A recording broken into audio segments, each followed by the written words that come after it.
Good morning, good morning, good morning. Welcome to my channel.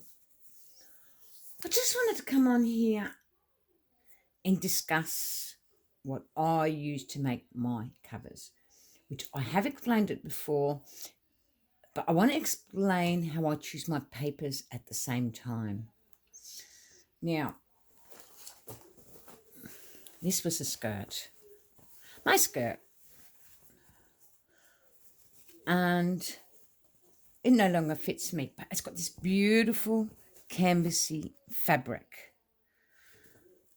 And what the beauty of it was, it had this beautiful print in it. So basically, I use my clothes. And the cover I come up with is that. And that was all the prints from my skirt.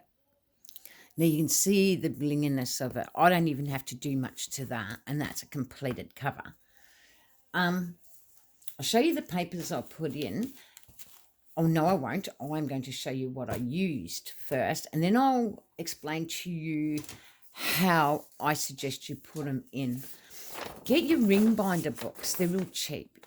You get them from your kids' books, your school books. Coffee dyed pages.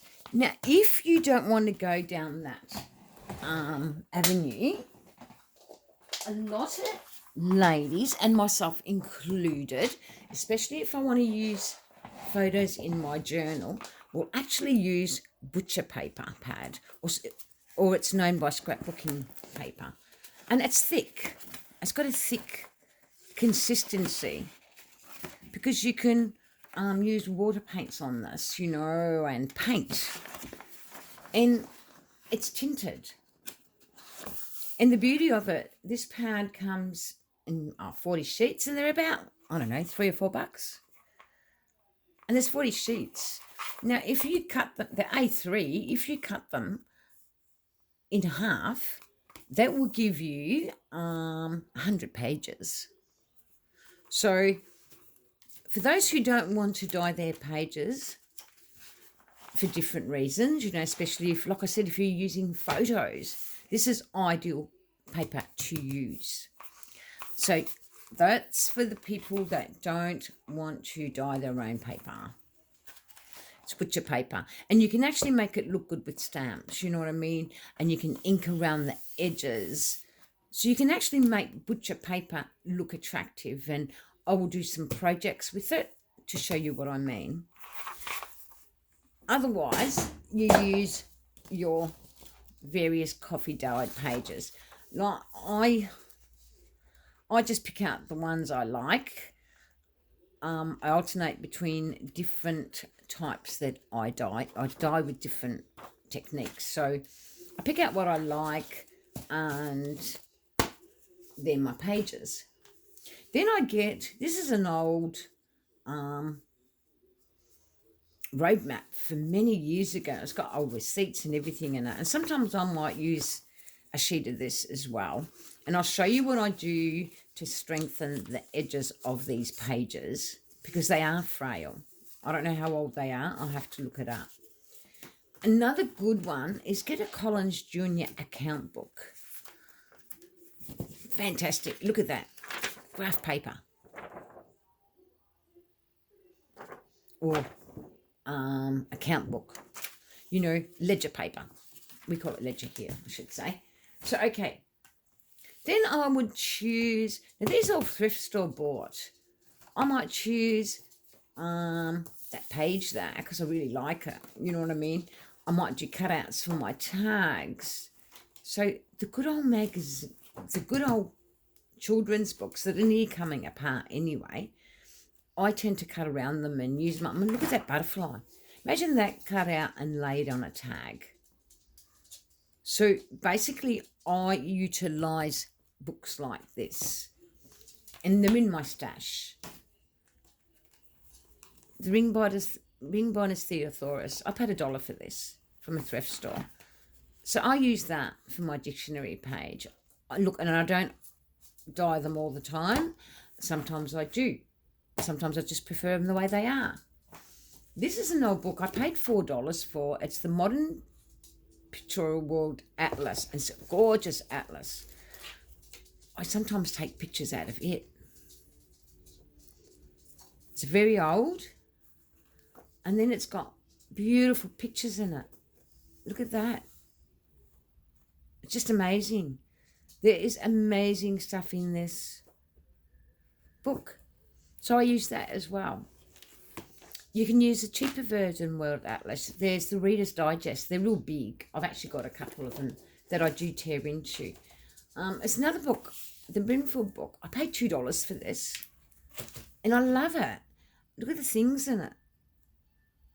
So when you go thrifting, you can pick up these books for extra nothing and utilise them in your journals, depending what you're making, that is. But I always add a kid's story into my journal. Now you find little books. This is Songs for the Nursery School. This is very old, and I utilise this a lot in my journals. Notebook. Tea dye your notebooks. You don't even have to. You can not tea dye them. Who says you have to? That's what I'm trying to get at. Who says you have to? There's no have tos. But this one, I've utilised this quite a bit. I just cut it in half so that I get the picture in my journal. So this journal I'm making is basically, I think it's nearly 100 pages. So one signature. And it's amazing what I can actually fit into it. And that's utilising those items I showed you. So I made up some tabs. That was easy peasy. I've done a pocket. Like I said, that's the fabric from the skirt. But I back my fabric always to cardstock. And I use my glue stick. Good old glue stick and an iron will do wonders for you to press down your fabric and your, well, that's wallpaper that I used in the background. And then I basically, when I tab, see this, all I did is I turned the paper over and then I cut into it there, and that's giving me a pocket.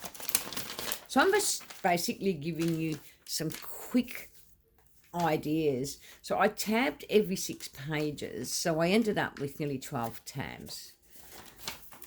And I left lots of room for growth in this journal. So I can actually put in what I want to. See, there's that roadmap. There's that big book where I cut the pictures in half. And see, and I'll decorate that. And see how the texture of the paper will just make this journal stand out. So I had this music paper and I didn't want to waste it. So what I did, I sewed around it with the sewing machine, and I've got a tuck in there. Yes, it looks scrubby, but I'm going to layer onto here, and it's vintage, so I didn't want to get rid of it. So that's part of my journal. Now, what I also learned, and I think is a good idea to teach you, especially if you're a newbie, it's always wise to lie your different pages from small to large. And there's the children's story one. So go small to large, and I'm actually going to put this like that because it'll look better. So I used the end page of that paper from that book. So I put, I think, 4 coffee dyed pages in between my signatures. Oh, in between putting different sorts sizes of paper. So there it is there, and there's that Theosaurus paper. I left it with because I like that idea. And see how I went from small to big. And then here I made an envelope, and because there was a rip there, I just used a bit of the fabric that I did up for my tabs. And all that required, it was so simple. And see, again, we've got a tuck there with that music paper. So if you've got a sewing machine, don't be scared to use it. Just buy a decent cotton, because a decent cotton will not wreck your sewing machine. So then I sewed my tabs in again with all the different elements. And then I tabbed the weak paper. See, it's not so weak now. I probably should have sewn there, but I could easily glue that down. So I'm not really concerned. But it's just strengthening it. It has put strength back into the paper by doing that. So there's a lot to play with. So that's my one signature. It's not sewn in. I made a journaling card for it. So that's ready to be sewn. But I want to show you something that I did that I thought was quite interesting and maybe a good idea for you guys to do, is get your, with the skirt, I tore strips of fabric. Then I got this coloured fabric that's in my tab, and I just cut it up, and then I just glued it on and really made it a little bit scrunchy. Then I just cut the tabs as I went along. Saves mucking around, and it's quick, simple, effective way of doing things. Now, for those of you who haven't got much ephemera, get your magazines out, get your papers. A lot of this stuff has been printed out of magazines. And books. Pattern paper. The things you can utilise in your journaling can be easily bought at a thrift store. This is all just cutouts that you find in magazines. And you can do wonders with them. Like I said, you can make cards. You can do anything.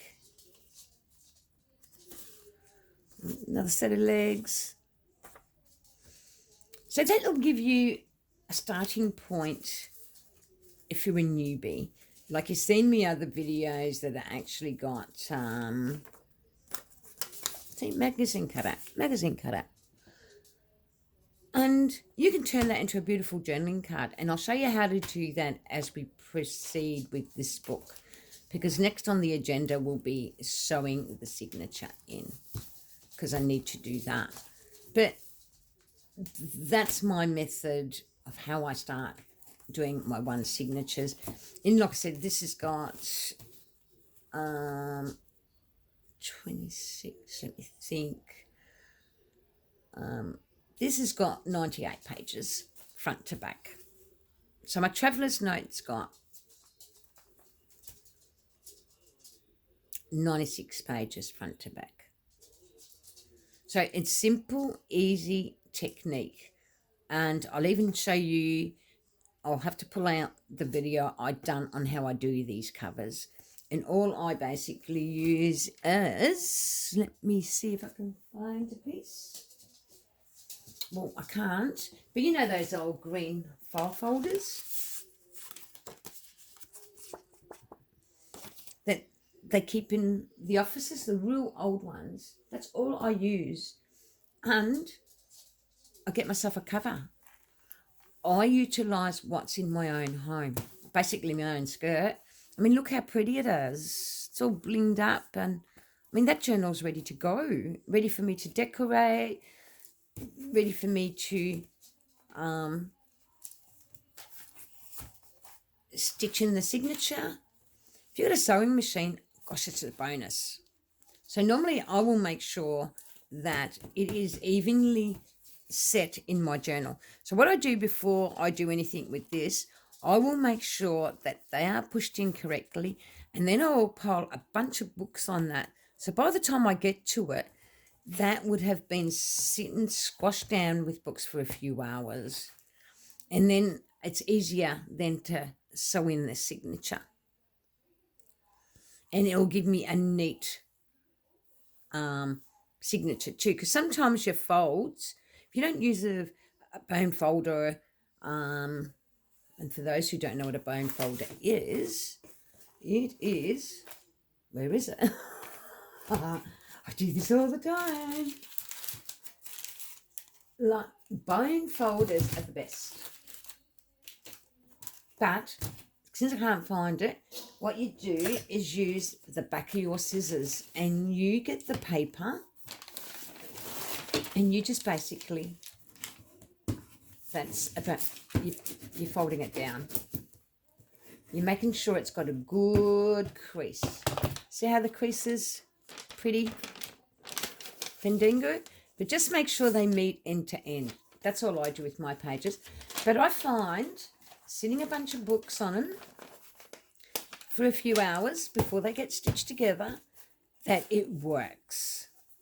So give that a go, and I will share more process of this journal and the 2 others I started for our newbies to help them in their journey of junk journaling. So I hope I've been helpful. And like I said, keep these, make up strips from that canvas fabric and use another coloured piece of fabric in the middle and make little tabs. I done them every 6 pages. So there should be 12 tabs. I wasn't even, I wasn't perfect, because you don't have to be. This is not about being perfect, because you're producing a junk journal. So thanks for watching. Thanks for supporting what I do. And we'll talk again next time. Bye for now.